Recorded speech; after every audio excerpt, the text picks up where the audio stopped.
আরেকটু চেষ্টা করে জানি হয়তো এগুলো আসলে হয়েছে কি আমি আপনাকে বলি সেটা হচ্ছে যে প্রশ্নগুলো কিন্তু আসলে একটু জানা এবং না জানার মধ্যেই কিন্তু সীমাবদ্ধ। এমন কোনো কঠিন প্রশ্ন না। ঠিক আছে? জি, এমন কোনো প্রশ্ন আমি করি না যে প্রশ্নটা মানুষ বলবে, "হায়! এটা কি প্রশ্ন করলে? এই প্রশ্ন কি কারো পক্ষে জানা সম্ভব?" এটা কিন্তু জি। আসলে বিষয় না। আপনাকে হচ্ছে সাধারণ জ্ঞানটা থাকতে হবে, রাখতে হবে। এই হচ্ছে বিষয়। অসুবিধা নেই একটু আপনাকে মাঝে মধ্যে হয় কি একটু কনফিউশন থাকে তো সেইজন্য একটু লেট হয়। এটা স্বাভাবিক। অসুবিধা নেই। যেহেতু আপনি প্রতিযোগী, আপনি একটু কনফিউশন এ থাকবেন, এটাই স্বাভাবিক। দেখবেন যে বিভিন্ন যে জি, ইন্টারন্যাশনাল যে অনুষ্ঠানগুলো হয়, যেমন মনে করেন ইন্ডিয়ায় আছে কনমানিকার করপতি বা who wants to be a millionaire ইংল্যান্ডে আছে। বিভিন্ন দেশেই আছে এগুলো। তো ওই জিনিসগুলো যখন হয় ওখানেও যারা প্রতিযোগী তাদের আমরা তো এখানে একটা যেহেতু লাইভ অনুষ্ঠান আপনি আপনার বাসায় বসে বা আপনার কমফোর্টেবল জোনে বসে আপনি উত্তর দিচ্ছেন।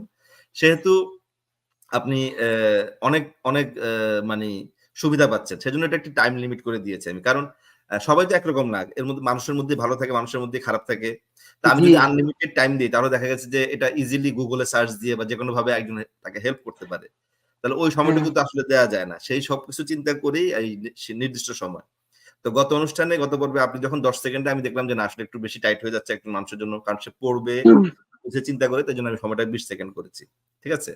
তো এটা ঠিক আছে। জি, এটার মধ্যে আপনার মানে কোন কিছু করার সুযোগ নেই। কিন্তু তা না হলে এটাই ঠিক আছে। এখন আপনি যদি না পারেন আপনি স্কিপ করতে পারেন। কোন অসুবিধা নেই। জি।